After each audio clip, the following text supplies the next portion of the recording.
Hello बच्चों, कैसे हो आप लोग। माय नेम इज़ आलोक पांडे और केमिस्ट्री मेंटर।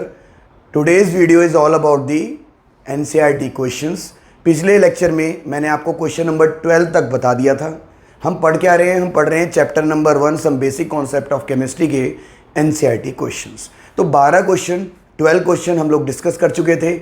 अब आज की वीडियो में मैं बाकी बचे हुए क्वेश्चंस को कवर करूंगा और आपके कॉन्सेप्ट को और भी स्ट्रांग बनाऊंगा। तो स्टार्ट करते हैं। क्या लिखा हुआ है, क्वेश्चन नंबर 13 आपके सामने है। Pressure is defined as force per unit area. बच्चा जानता है pressure is equal to force upon area, इसलिए फोर्स की यूनिट क्या होती है, न्यूटन, और एरिया की क्या होती है, मीटर स्क्वायर। तो फोर्स अपॉन एरिया मतलब न्यूटन मीटर -2 लिखा भी है इन्होंने, जिसको हम 1 पास्कल के इक्वल भी कहते हैं। फिर कहता है mass of air at sea level is 1034 gram centimetre -2। Calculate pressure in pascal. Question में नोटिस करिए, लिखा तो मास है लेकिन यूनिट क्या बता रही है। जानबूझ के एनसीईआरटी ने इस चीज़ में एक स्किपिंग की हुई है। इन्होंने मास तो लिखा है, मास अपॉन एरिया यूनिट में दे रखा है ना। तो चलिए हम इसको समझते हैं। हम पहले लिखेंगे मास अपॉन एरिया जो आपको गिवन है 1034 ग्राम अपॉन में सेंटीमीटर स्क्वायर। अब हम इसको पहले एसआई में कन्वर्ट करते हैं। 1034 अगर मैं इसको 10 की पावर -3 से करूं तो ग्राम क्या हो जाएगा, किलोग्राम, और मैं अगर इसकी 10 की पावर -2 लिख दूं तो ये मीटर स्क्वायर हो जाएगा। तो सॉल्व करके आप देख सकते हो 10340 kg मीटर -2 आ जाएगा। ठीक है बेटा। अब आपको पता होना चाहिए pressure is equal to force per unit area, force is equal to m into g upon में एरिया। तो m अपॉन में a इंटू जी कर दोगे तो बात बन जाएगी। m अपॉन a आपने कितना निकाला है, ध्यान से देखो 10340, और g की वैल्यू कितनी होती है 9.8।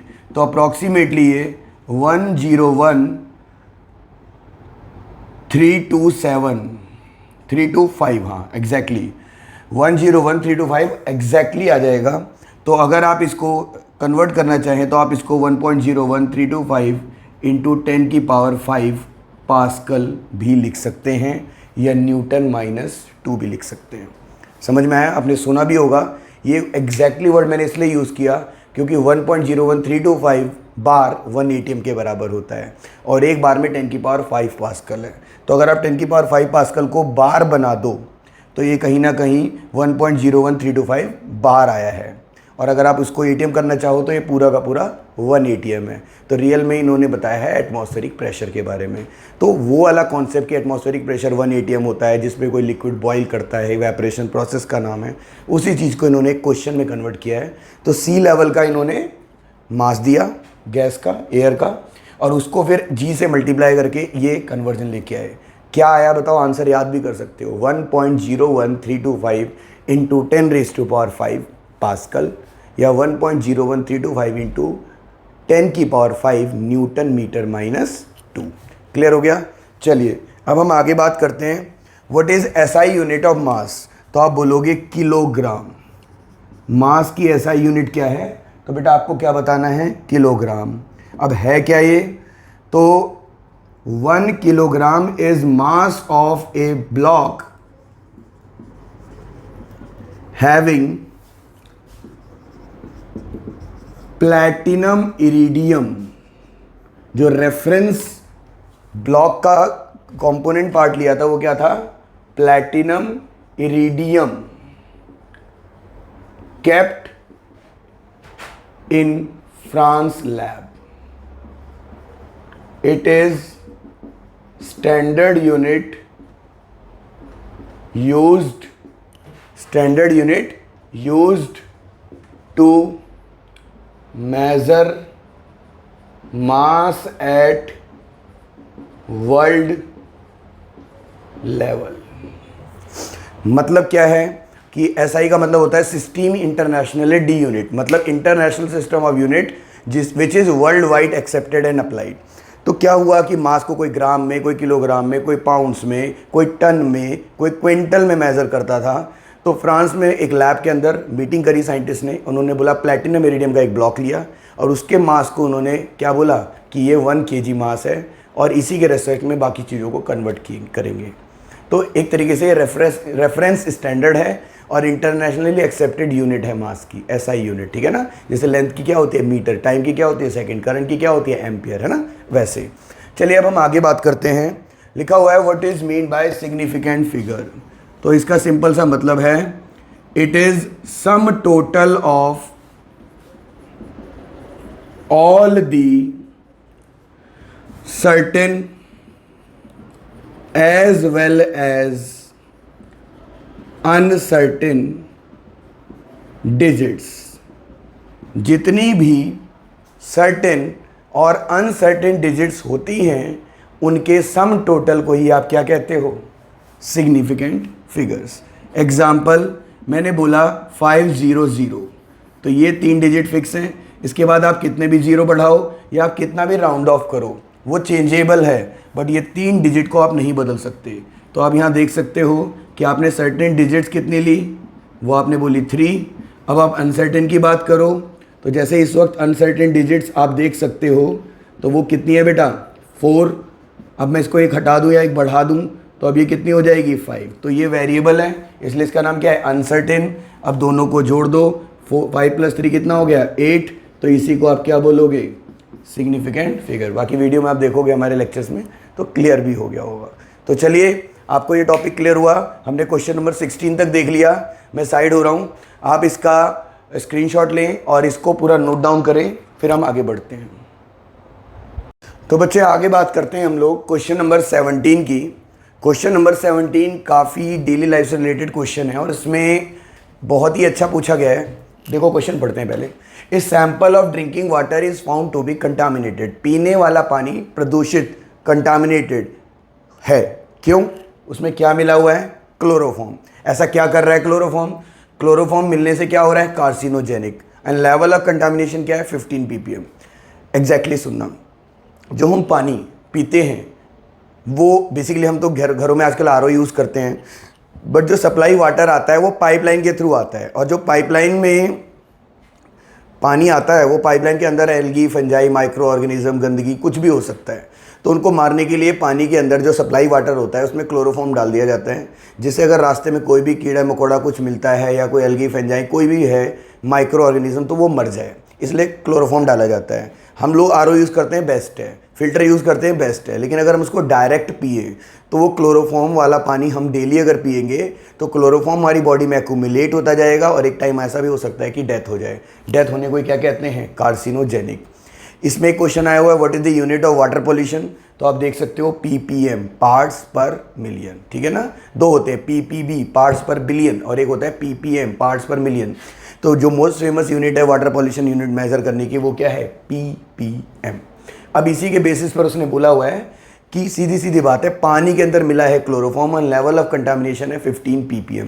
चलो इसको एलैबोरेट करते हैं, जरा देखना ध्यान से।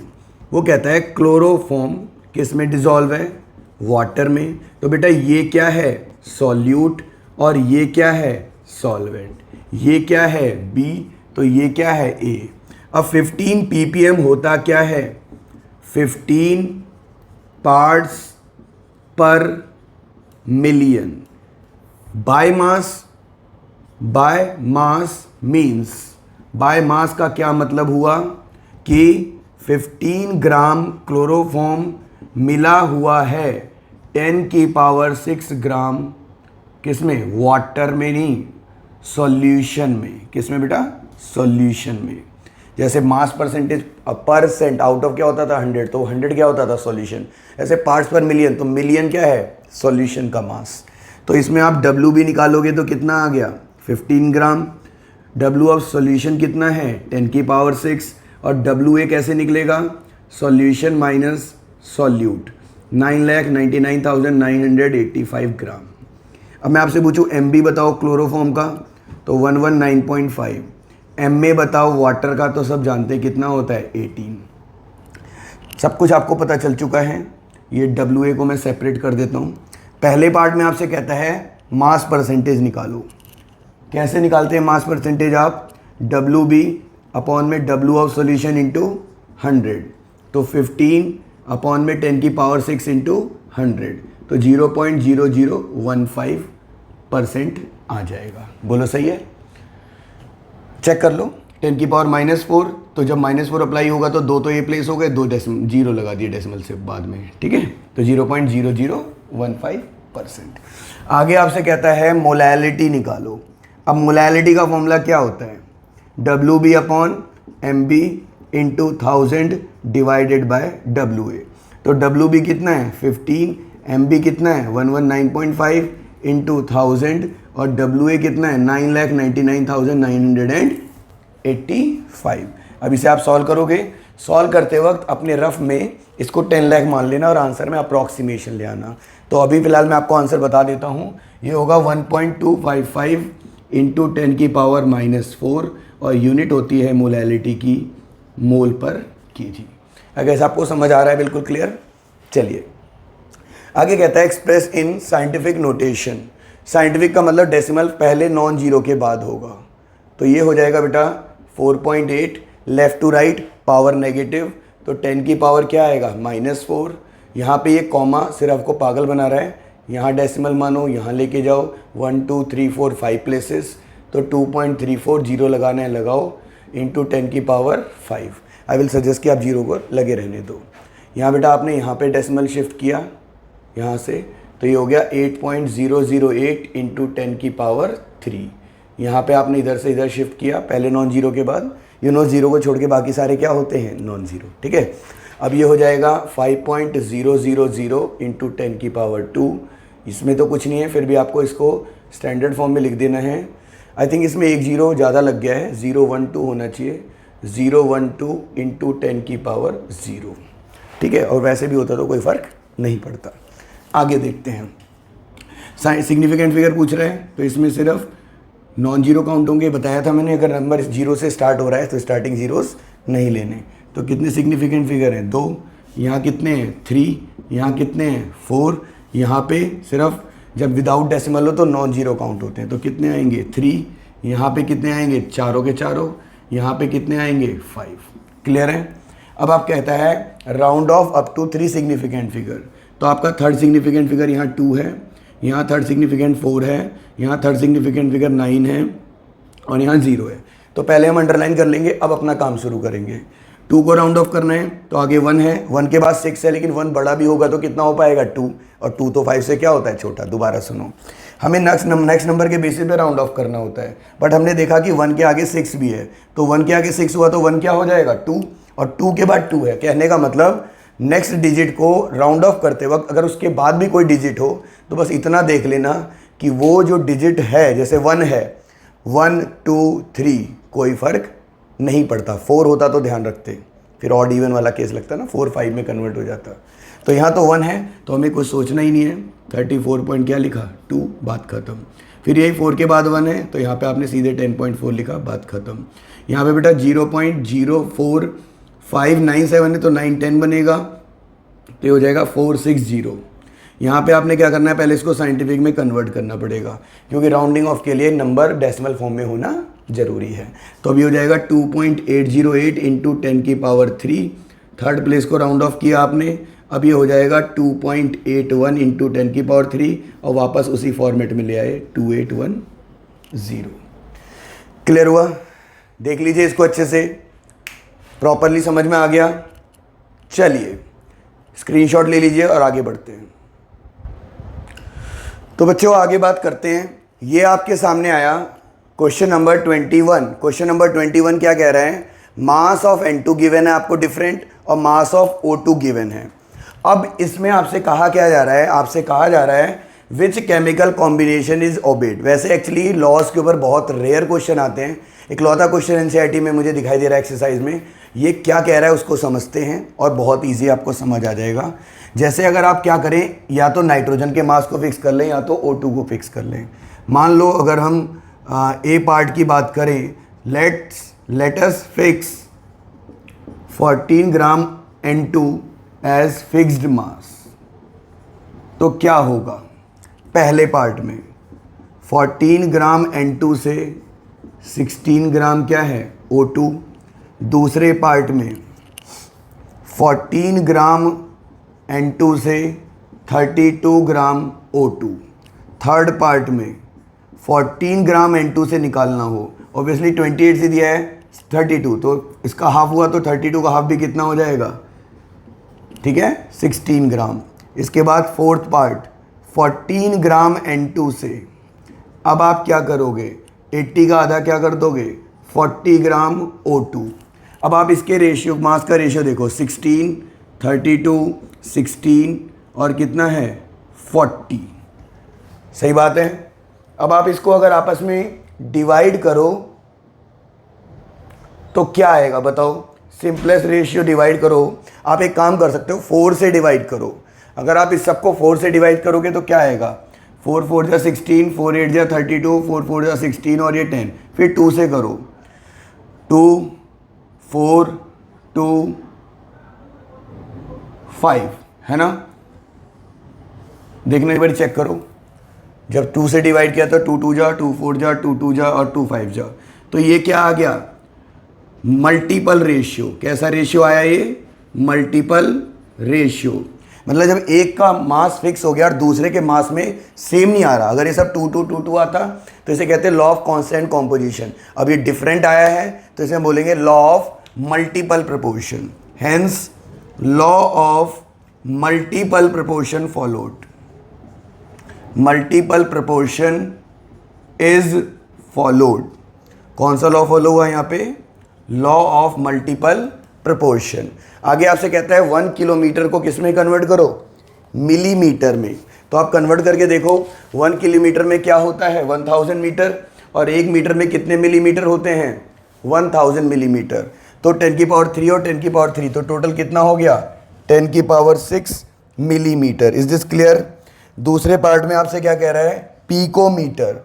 अब पहले मीटर याद है, 1 किलोमीटर में कितने मीटर थे 10 की पावर 3, और पीको क्या होता है 10 की पावर -12, तो कितना हो गया बेटा 10 की पावर 15 पीको मीटर।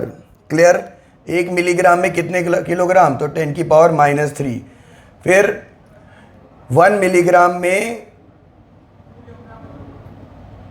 ग्राम होंगे 10 की पावर -3, तो किलोग्राम कितने हो जाएंगे 10 की पावर -6। फिर ग्राम 10 की पावर -3 थे, और नैनो मतलब -3 और 9 और, तो क्या हो जाएगा बोलो 10 की पावर टोटल कितना बचेगा 6 नैनोग्राम। दोबारा से सुन लो, 1 मिलीग्राम में 10 की पावर -3 ग्राम, अब 1 ग्राम में 10 की पावर 9 नैनोग्राम, 9, तो -3 और 9, तो बचेगा कितना 6।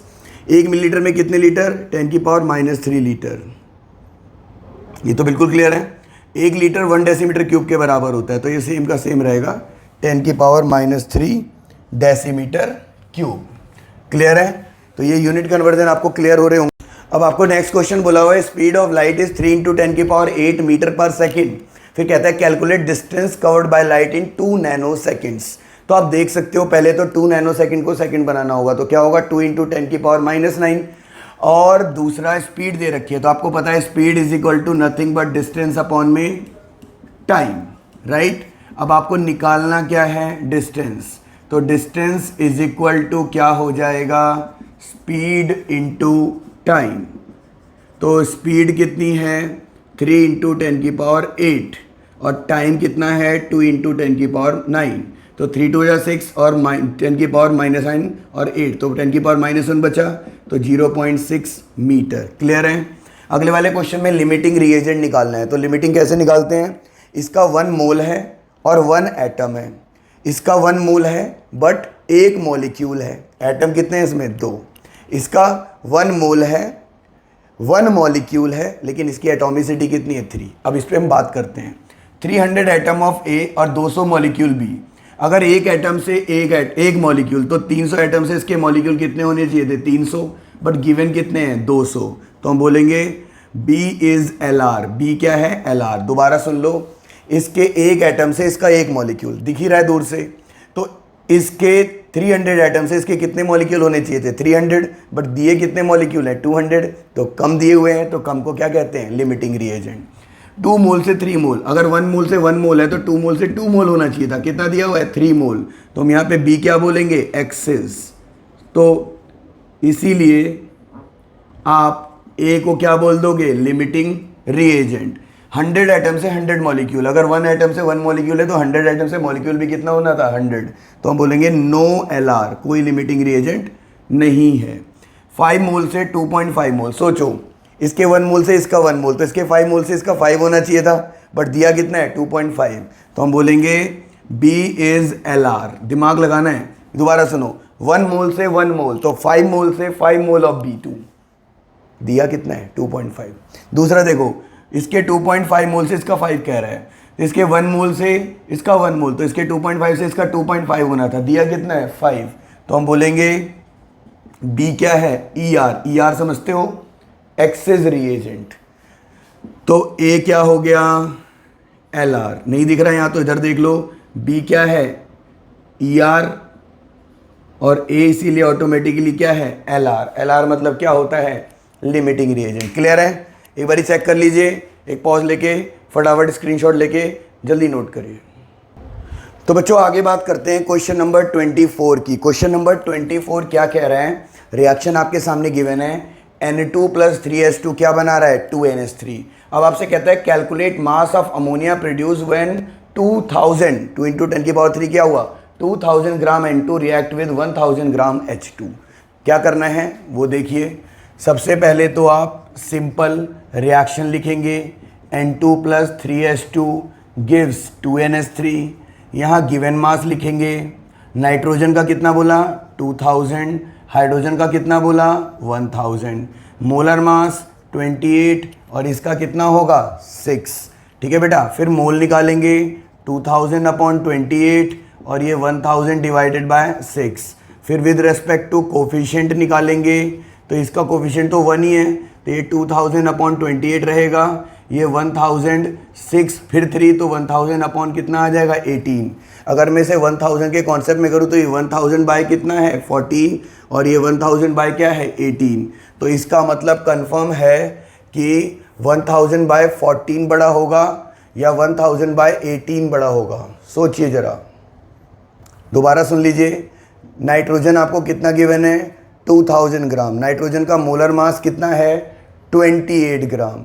हाइड्रोजन की बात करें, सॉरी यहाँ हाइड्रोजन का मास हमें 2 लेना चाहिए था, अब 3 से करेंगे तो 6 आएगा। अब बिल्कुल परफेक्ट है, दोबारा सुन लीजिए क्या है क्वेश्चन, थोड़ा सा हमने ध्यान नहीं दिया इस चीज़ का कि 3 को यूज़ करके फिर 3 से डिवाइड कर रहे थे, इट वॉज टोटली रॉन्ग।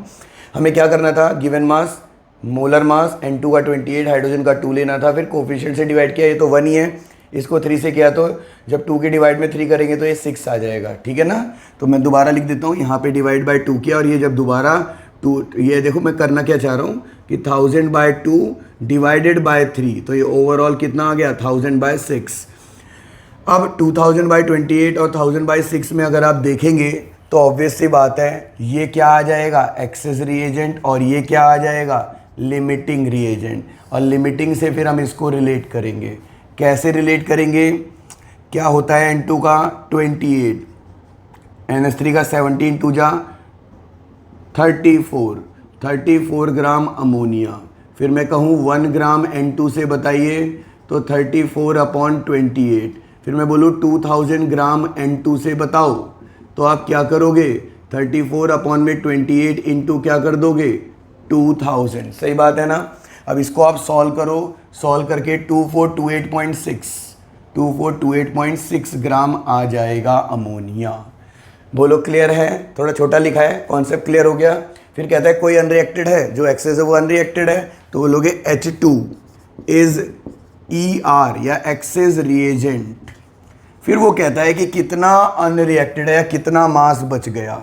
अब दोबारा रिएक्शन लिखो, N2 प्लस 3H2 क्या बना रहा था 2NH3, इसका मोल कितना था 2000 बाई 28, इसका मोल कितना था 1000 बाई 2। अब जो डिसोसिएट हो करके मोल प्रोडक्ट में जा रहा है उसको हम x मान लेते हैं, पर मोल x। तो x मैंने क्या माना डिसोसिएशन पर मोल। अब ऐसा करने पर क्या हुआ 2000 बाई 28 में से क्या माइनस हुआ x, क्योंकि इसका मोल कितना था 1, 1000 अपॉन 2 कितना माइनस हुआ बेटा 3x, और यहाँ पहुँचा कितना 2x। बट हमें इससे कोई मतलब है ही नहीं, प्रोडक्ट नहीं पूछना, हमें तो ये देखना कितना बचा। जो लिमिटिंग है उसको क्या रख दो 0, तो x इज इक्वल टू क्या आ गया 2000 बाई 28। समझ में आया? जो लिमिटिंग है वो लास्ट में बचेगा कितना, 0। तो यहाँ पे ये लिमिटिंग रिएजेंट था, तो लिमिटिंग रिएजेंट होने के कारण इसको हमने क्या किया, 0।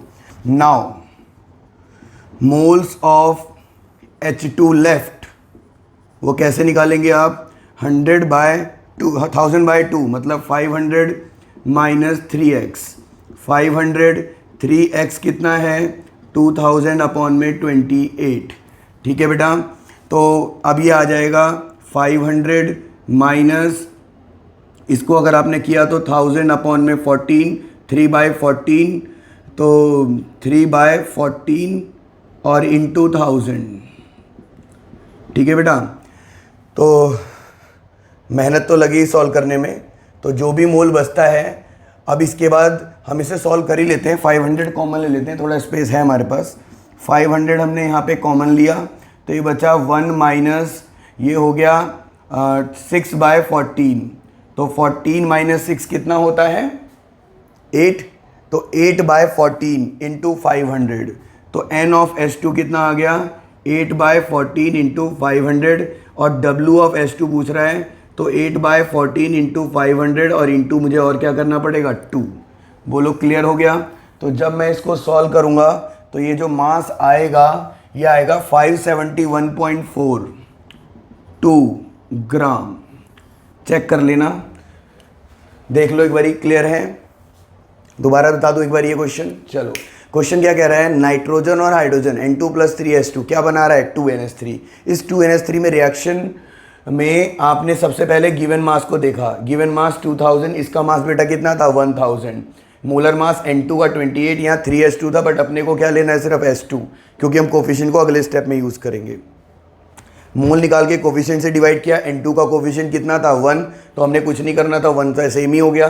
3 से किया तो ये 2 की जगह क्या बन गया, 6। समझ रहे हो ना? कई बच्चे कहते हैं सर ये तो ऊपर जाना था, तो बेटा 3 से डिवाइड किया तो एक्चुअली 3/1 से डिवाइड किया, तो 1 ऊपर जाएगा, 3 नीचे रह के 6 बना देगा इसको। क्लियर? अब हमने क्या किया, दोनों को कंपेयर किया अपने माइंड में, तो हमें दिख गया ये बड़ा आएगा और ये छोटा, तो इसको ER मान लिया और इसको LR। बोलो क्लियर है? तो इससे रिलेट किया, फिर इसका मास 28, इसका 34, 28 से 34, फिर 1 से, फिर 2000 से, आंसर आ गया। फिर वो अगले क्वार्ट में कहता है कुछ बचता है, तो एक्सेस वाला बचता है, कितना बचता है, तो हमने फिर नया कॉन्सेप्ट निकाला x। पहले मोल लिखा यही सेम वाला, इस वाले को मत लेना कोफिशिएंट वाले को, उससे ऊपर वाला। 1 मोल के लिए x माइनस हुआ, 3 मोल के लिए 3x माइनस हुआ। अब जो लिमिटिंग है उसको 0 करके x निकाला और उस x को यहीं पे पुट कर दिया। पुट करने के बाद मोल आ गया, फिर नंबर ऑफ मोल क्या होता है, given mass upon molar mass. तो S2 का मास कितना था, 2, तो फिर 2 से और मल्टीप्लाई किया तो आंसर आ जाएगा। आ जाएगा बेटा, कोई इश्यू नहीं है, घर पे ट्राई करना, बढ़िया से करना जरूर होगा। ठीक है? नहीं तो कमेंट में लिखना, मैं दोबारा मैसेज में बता दूंगा आपको, या दोबारा वीडियो बना दूंगा इसकी। 1-2 क्वेश्चन दोबारा समझा देंगे, कोई इशू नहीं है। अगला देखते हैं, how are 0.50 m and 0.50 capital M Na2CO3। Actually ये मोलैरिटी है और ये क्या है, मोलैरिटी। तो अगर मैं बोलूँ 0.50 m और 0.50 कैपिटल M, तो इसमें मतलब है कि 0.50 मोल Na2CO3 dissolve in 1000 gram water. और इसका मतलब क्या है कि मोल तो सेम है, मोल Na2CO3, और मोल को अगर आप मास बनाते तो 53 ग्राम आता है, क्योंकि इसका मोलर मास 106 है, और हाफ मोल से करोगे तो कितना आएगा, 53। ठीक है? और साथ में बस 1000 ग्राम की जगह क्या हो जाएगा, 1000 ml या 1 लीटर ऑफ क्या, सॉल्यूशन। क्लियर है बेटा आपको? चलो आगे देखते हैं। 10 वॉल्यूम H2 और 5 वॉल्यूम O2, ये क्या मुसीबत है, H2 2H2 प्लस O2 क्या बनाता है, 2H2O। एक लॉ है, एवोगैड्रो हाइपोथेसिस कहते हैं कि जितने मोल उतने ही वॉल्यूम। तो मैं देख सकता हूँ यहाँ पे 2 मोल H2 1 मोल O2 से रिएक्ट कर रहे हैं, और कितना बना रहे हैं, 2 मोल H2O। तो मैं इसको लिख सकता हूँ 2 वॉल्यूम H2 1 वॉल्यूम O2 से रिएक्ट कर रहे हैं, और क्या बना रहा है, 2 वॉल्यूम ऑफ H2O। अब आपसे कह रहा है अगर वो 10 वॉल्यूम होता, 10 वॉल्यूम, तो ये कितना हो जाता, ये कितना दिया हुआ है, 5 वॉल्यूम, तो क्या बनेगा, H2O। भाई 2:1 का रेशियो था, अभी भी रेशियो क्या है 2:1 का। भाई 10/5 करोगे तो 2:1 तो आएगा। तो ऑब्वियसली 2 से 2 बन रहा था, तो 10 से भी कितना बनेगा, बोलो 10 वॉल्यूम H2O। तो ये क्वेश्चन तो बस मजाक सा ही था, क्लियर हो गया होगा। एक पॉज लें और फटाफट इसको नोट डाउन करें। तो बच्चों आगे बढ़ते हैं। क्वेश्चन नंबर 27 पे कहता है इनको बेसिक यूनिट में कन्वर्ट करो। आपको पता है बेसिक यूनिट, फंडामेंटल यूनिट या ऐसा यूनिट एक ही बात है। तो कहता है इनको बेसिक यूनिट में कन्वर्ट करो। तो अब हम क्या करने वाले हैं, सबसे पहले पिकोमीटर। आपको पता है ऐसा यूनिट ऑफ लेंथ क्या होती है, मीटर, और एक पिकोमीटर में होते हैं 10⁻⁻12, है ना। Deci, centi, milli, micro, nano, pico, femto, atto, yocto, zepto. ठीक है, तो ज़रा देखते हैं मैं क्या बोलना चाह रहा हूँ। इसको जाके एक बारी NCERT में देखना, आपको मिलेगा। तो 28.7 इंटू 10⁻⁻12 आप करोगे, फिर डेसिमल इधर शिफ्ट करोगे तो पावर 10⁻1 आएगा, और -12 में से 1 कम करोगे तो -11। तो साइंटिफिक फॉर्म में लिखना चाहो तो 2.87 इंटू 10⁻11 मीटर बचेगा। I think is it clear for you. अब माइक्रो सेकेंड क्या होता है, 10⁻⁻6, तो ये 10⁻⁻6 सेकेंड हो गया। फिर आप डेसिमल को इधर शिफ्ट करोगे तो 1.515 और ये 10⁻⁻6 की जगह क्या बचेगा, -5 सेकेंड। आगे मिलीग्राम है तो 25365 मिली क्या होता है 10⁻⁻3। तो जैसे आप इसे 10⁻⁻3 से मल्टीप्लाई करोगे ये ग्राम हो गया। आप डेसिमल को इधर शिफ्ट करोगे 2.5365, तो ये 10⁻1 ग्राम बचेगा। बोलो क्लियर है, एक बारी चेक कर लो, कोई डाउट तो नहीं है। लेकिन ऐसा यूनिट ऑफ मास तो ग्राम होता नहीं, वो तो किलोग्राम है। फिर 1000 से इसको डिवाइड करो, तो जैसे आप इसको 1000 से डिवाइड करोगे तो 2.5365 इंटू 10⁻1 डिवाइडेड बाय 1000 करेंगे तो एक से एक कट गया, तो 2.5365 इंटू 10⁻2 किलोग्राम इसका आंसर आ जाएगा। आई थिंक आपको ये क्लियर हो गया होगा। एक बार इसको ध्यान से देख लीजिए, फिर आगे बढ़ते हैं। तो अब हम आगे बढ़ते हैं। ये कहता है which of the following has highest number of atoms. अब आपको पता होना चाहिए नंबर ऑफ एटम होता क्या है, पहले मोल, फिर मॉलिक्यूल, फिर एटॉमिसिटी। लेकिन अगर वो पहले ही एटॉमिक फॉर्म में है, मतलब iron, copper, zinc, aluminium, sodium, कुछ नहीं करना। लेकिन अगर वो मॉलिकुलर फॉर्म है जैसे Cl2, तो पहले मोल, फिर उसको एवोगैड्रो नंबर, और फिर किससे मल्टीप्लाई करोगे 2 से। तो वही चीज़ इसमें करनी है। 1 ग्राम ऑफ AU, तो जब आपसे कहता है कि इसमें नंबर ऑफ एटम्स निकालो, तो कुछ नहीं करना, गिवन मास इसका 197, और इसको किससे मल्टीप्लाई करो, एवोगैड्रो। वैसे इसमें बेटा N डैश लिख रहा हूँ मैं, नंबर ऑफ एटम्स, या A लिख दूँ, ज़्यादा क्लियर रहेगा। तो इसमें एटॉमिसिटी निकालना है, तो 1/23 इंटू Na। इसके बाद इसकी एटॉमिसिटी 1 में लिथियम का कितना होता है, मास 7 इंटू Na, और इसकी एटॉमिसिटी कहते हैं तो 1 में 35.5 का डबल कर दीजिए तो कितना आएगा 71 इंटू Na। अब देखिए सबसे छोटा जो वैल्यू ये है, तो ओवरऑल सॉल्यूशन में कितना आ जाएगा, बड़ा आ जाएगा। अच्छा, इसमें आपको 2 से मल्टीप्लाई भी करना था, क्योंकि Cl2 की एटॉमिसिटी कितनी होती है, 2 होती है। तो आप देख सकते हो बेटा ये आंसर आएगा 3rd। तो इस तरह के ऑब्जेक्टिव क्वेश्चन नीट जे में भी बहुत सारे पूछे जाते हैं, बहुत ही फेमस पैटर्न है ये। बच्चों हम बात कर रहे थे क्वेश्चन नंबर 29 की। क्वेश्चन नंबर 29 में कहा जा रहा है calculate molarity of A solution having ethanol in water in which mole fraction of ethanol is इतना। अब आपको पता है मोलैरिटी होता क्या है, मोल पर लीटर। अब मोल तो हमें दिखाई दे रहा है नहीं, मोल तो हम निकाल लेंगे मोल फ्रैक्शन की हेल्प से। अब कहता है पर लीटर, तो हमें यहाँ पर पहले ही लेट कर लेना है कि जो वॉल्यूम ऑफ सॉल्यूशन है वो कितना है 1000 ml, या आप इसे क्या मान लो 1 लीटर। अब आपको पता है इथेनॉल किस में डिसॉल्व हो रहा है, वाटर में। इतना कम मोल फ्रैक्शन होने के कारण हम वाटर को सॉल्वेंट और वाटर को ही सॉल्यूशन मान रहे हैं। This is known as case of infinite dilution. ये अजम्पशन बेस्ड क्वेश्चन है। अब हम इसमें क्या करेंगे, इसको B लिखेंगे और इसको क्या लिखेंगे A। अब जो Xi है वो कितना है 0.04, तो Xi क्या होगा 1 - 0.04, करो माइनस 1 का मतलब रियल में क्या है 1.00 माइनस 0.04, तो 10 - 4 6, और 9 - 0 क्या है 9, तो 0.96। अब Xi अपॉन में Xi अगर आप करते तो ये आता बेटा NB अपॉन में Na plus NB divided by Na upon में Na प्लस NB, तो ये 0.04 और ये 0.96 और ये NB और ये क्या हो गया Na। सही है। अब मैंने बोला 1000 ml आप सॉल्यूशन मानो और उसको वाटर के इक्वलेंट मानो, तो वाटर की डेंसिटी क्या है 1, तो ऐसे में आपको WAB कितना मानना है 1000 ग्राम। तो थोड़ा सा कॉम्प्लिकेशन आएगा, ध्यान से सुनना।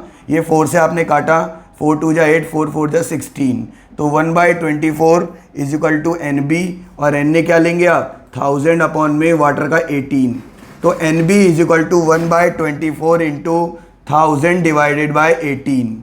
तो जब आप इसे सॉल्व करेंगे तो यहाँ से आपका NB आ जाएगा 2.31।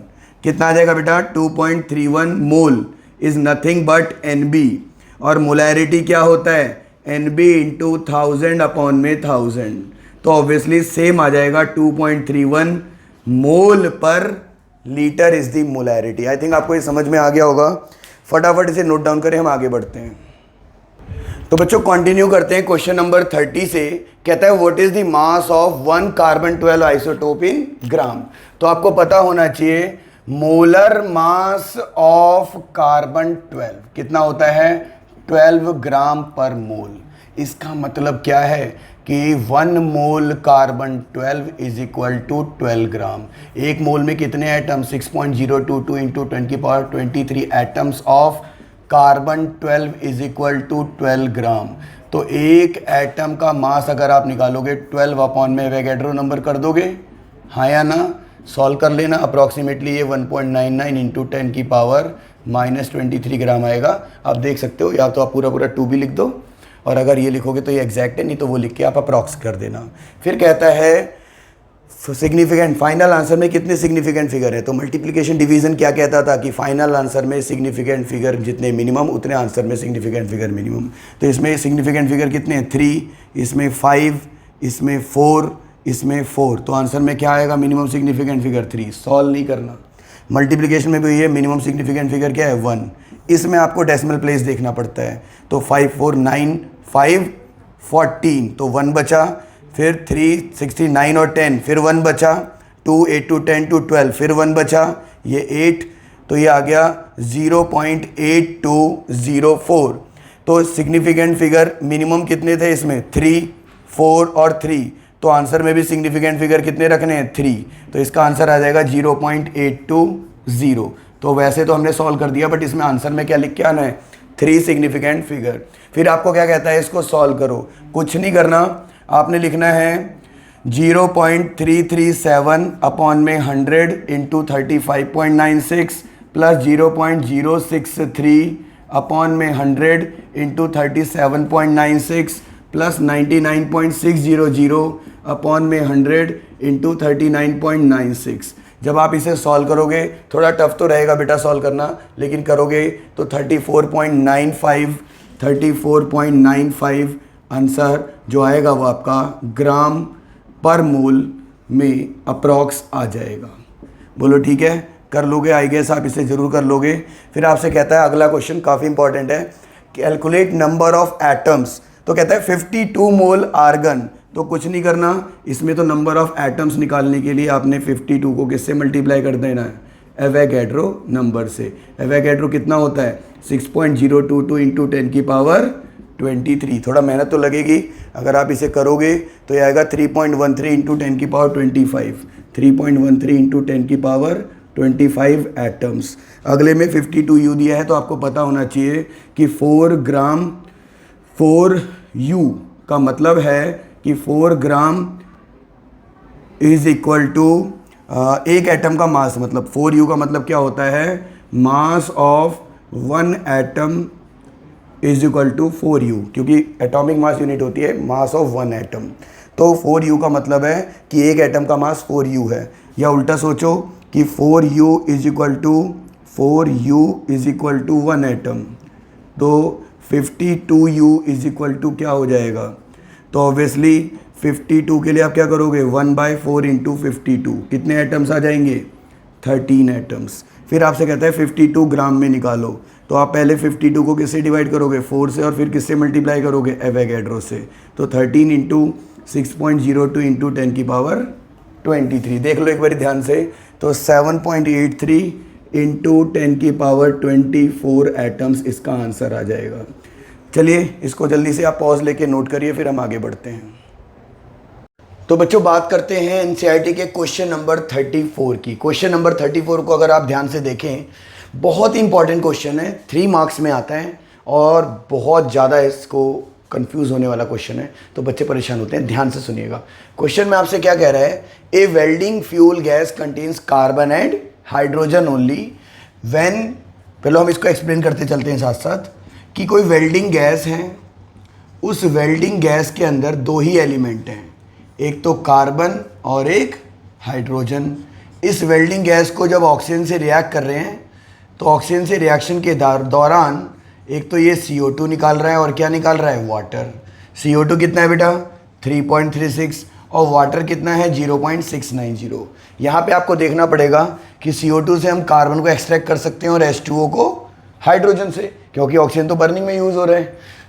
अब आप कैसे निकालोगे, सबसे पहले CO2 के बारे में सोचो।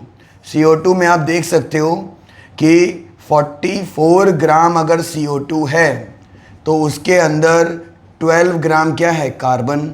अगर 1 ग्राम CO2 होता तो 12 अपॉन में 44 ग्राम उसमें क्या होता, कार्बन। और आपको दिया कितना है, 3.36 ग्राम CO2। तो जब आप इसमें निकालेंगे तो 12 अपॉन में 44 इंटू 3.36 कार्बन, और जब आप परसेंटेज ऑफ कार्बन निकालेंगे तो आपको क्या करना होगा, 12 अपॉन में 44 इंटू 3.36 इंटू 100। तो जब आप इसे सॉल्व करेंगे तो 92.2% इसमें क्या निकल आएगा बेटा, कार्बन। ऐसे अब हम वाटर के बारे में सोचेंगे। अगर हम वाटर को देखें तो 18 ग्राम अगर वाटर आप लेते हैं तो उसमें 2 ग्राम क्या अवेलेबल है, हाइड्रोजन। 1 ग्राम अगर आप वाटर लेते हैं तो 2 अपॉन 18 ग्राम उसमें क्या है, हाइड्रोजन। और 0.690 ग्राम अगर आप वाटर लेते हैं तो उसमें 2 अपॉन में 18 इंटू 0.690 ग्राम क्या है, हाइड्रोजन।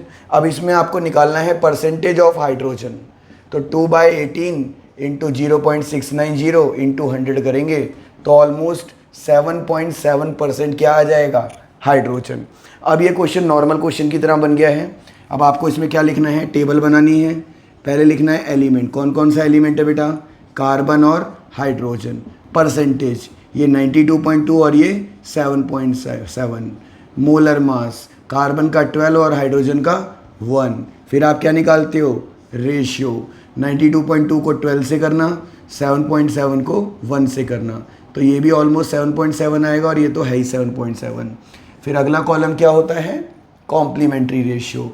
तो जब आप इसका कॉम्प्लीमेंट्री रेशियो निकालते हो तो दोनों को 7.7 मतलब मिनिमम नंबर से मल्टीप्लाई करना होता है, तो ये सेम आ गया 1 और ये 1। तो अगला कॉलम तो नाम का है होल नंबर रेशियो, तो उसमें आप क्या करेंगे, सेम रहने देंगे, कोई फ़र्क ही नहीं आएगा, है ना। तो इस तरह से आपको पता चला कि इसका एम्पेरिकल फॉर्मूला क्या है, CH। अब आप एम्पेरिकल फॉर्मूला मास निकाल लीजिए। कार्बन का 12 और हाइड्रोजन का 1, तो कितना आ गया, 13U। अब आप निकालिए नंबर ऑफ रिपीटिंग यूनिट। आपने क्या पढ़ा हुआ है, उसके लिए थोड़ा और दिमाग लगाना है। क्या आपको कहता है 10 लीटर एट STP इज़ 11.6, और आपको पता है STP पे 1 mole is equal to 22.4 litre होता है। तब आप क्या करोगे, तो अब आप लिखोगे 10 litre gas at STP is equal to 11.6 gram. तो 1 लीटर गैस की अगर हम बात करें एट STP तो बच्चों वो हो जाएगा 11.6 अपॉन में 10, और 22.4 लीटर गैस एट STP की जब हम बात करेंगे तो 11.6 अपॉन में 10 इंटू 22.4 इज इक्वल टू 26 ग्राम आ जाएगा। तो इसी को आप क्या बोलने वाले हो, मोलर मास या मॉलिक्यूलर फॉर्मूला मास। अब आप निकाल लीजिए N कैसे निकलता है, MF mass divided by EF mass, right. MF mass divided by EF मास, तो 26 अपॉन में 13 क्या आ गया, 2। तो molecular formula is equal to CH into 2 मतलब C2H2। आपको पता होना चाहिए एसिटाइलिन नाम की ये गैस होती है। तो आई गेस आपको ये समझ में आया होगा। बड़ा ही इंपॉर्टेंट क्वेश्चन है 3 मार्क्स में। क्वेश्चन को ध्यान से देख लीजिए। क्वेश्चन में क्या बोला हुआ था कि कोई वेल्डिंग गैस है जिसमें 2 एलिमेंट है, मतलब वो हाइड्रोकार्बन है, कार्बन और हाइड्रोजन है तो क्या होगी वो, हाइड्रोकार्बन। अब उस वेल्डिंग गैस को जब हम ऑक्सीजन की प्रेजेंस में एक्सेस कंबशन कर रहे हैं तो ऑब्वियसली CO2 और वाटर निकल रहे हैं। CO2 का अमाउंट दे दिया, वाटर का अमाउंट दे दिया, CO2 से कार्बन का निकाल लिया और H2O से हाइड्रोजन का, है ना। 12/44 इंटू 3.36 परसेंटेज इंटू 100, ऐसे यहाँ पे 2/18 इंटू 0.690 परसेंटेज के लिए इंटू 100। अब जब परसेंटेज आ गई तो ये नॉर्मल क्वेश्चन बन गया, बट आगे फिर एक लोचा था, क्या कि 10 लीटर का वॉल्यूम पे मास दिया हुआ था, तो आपने 22.4 लीटर का मास निकाला जो कि 1 मोल का मास है, मतलब एम्पेरिकल फॉर्मूला मास को पहले यूज़ किया और मॉलिकुलर फॉर्मूला मास जो हमने इस फॉर्मूले से निकाला, दोनों का रिलेशन निकाला, तो n कितना आ गया 2 और CH का ट्वाइस क्या आ गया बेटा C2H2, मतलब एसिटाइलिन, या आप इसे इथाइन भी बोल सकते हो, है ना। तो पता चला वेल्डिंग गैस का फॉर्मूला आगे से अगर कोई पूछे तो याद रख लेना एसिटाइलिन या इथाइन। तो मैं साइड हो रहा हूँ, आप इसका पॉज लें और एक जल्दी से इसे नोट डाउन करें। तो बच्चों आगे कंटिन्यू करते हैं। अब हमारे पास लास्ट के 2 क्वेश्चन बचते हैं इस चैप्टर के। क्वेश्चन नंबर 35 में आप ध्यान दीजिए, लिखा हुआ है रिएक्शन आपके पास है, what mass of CaCO3 is required to react completely with 25 ml of इतने MSCl। तो ये जो आपको डेटा दिया है ये मोलैरिटी और वॉल्यूम का है, और जो निकालना है वो आपको क्या निकालना है, मास। तो आपको थोड़ा सोचना पड़ेगा। पहले मोलैरिटी का फॉर्मूला बताइए, WB/MB इंटू 1000/वॉल्यूम इन ml। तो मोलैरिटी कितनी है बेटा आपकी 0.75, WB आपको नहीं पता, मोलर मास आपको किसकी मोलैरिटी दी हुई है आपको HCl, तो 35.5 और 1, तो ये क्या हो गया 36.5। अब इंटू 1000, और अगर मैं वॉल्यूम की बात करूँ तो 25 ml। तो सॉल्व कर लीजिए, तो WB is equal to 0.75 into 36.5 into 25/1000। Solve करने पर WB आपका आ जाएगा 0.684 ग्राम HCl। अब आप बोलोगे नाउ, अब आप रिएक्शन लिखोगे, CaCO3 प्लस 2HCl क्या बना रहा है, CaCl2 प्लस CO2 और साथ में क्या है H2O। अब इसका अगर आप मास देखो तो 36.5 इंटू 2, तो ये कितना आ गया 73 ग्राम, और इसका मास देखोगे तो बेटा कितना आया 100 ग्राम। तो अकॉर्डिंग टू रिएक्शन स्टोशियोमेट्री यहाँ पे अप्लाई करेंगे आप कि 73 ग्राम अगर HCl है तो उसके लिए 100 ग्राम क्या होगा CaCO3। अगर 1 ग्राम HCl है तो 100 अपॉन में क्या लेंगे 73, और अगर आपका 0 पॉइंट यहाँ से लिखिए 0.684 ग्राम अगर HCl है तो बच्चों 100 अपॉन में 73 इंटू 0.684 हो जाएगा, तो यह आ जाएगा 0.937 ग्राम CaCO3। ठीक है, चलिए अब अगला क्वेश्चन देखते हैं। अगले क्वेश्चन में थोड़ा सा और दिमाग लगाओ, रिएक्शन को देखो, MnO2 plus 4HCl gives MnCl2 plus 2H2O plus Cl2। आपसे कहते हैं how many gram of HCl react with इतने ग्राम MnO2, तो आप इसका मास निकाल लीजिए। जैसे क्रोमियम का कितना होता है 52, तो मैंगनीज का होता है 55 प्लस 32, तो आप करेंगे तो आएगा 87, इसका 36.5 इंटू तो ये आ जाएगा 146। तो अकॉर्डिंग टू रिएक्शन अब देखिए कि 87 ग्राम अगर आपका MnO2 है तो इसके लिए 146 ग्राम बेटा क्या है HCl। ठीक है, तो 1 ग्राम अगर MnO2 है तो ये कितना हो जाएगा 146 अपॉन में 87 ग्राम HCl, और अगर आपका ये कितना है 5 ग्राम MnO2, तो 5 ग्राम MnO2 से आप कैसे निकालेंगे, तो 146 अपॉन में 87 इंटू 5।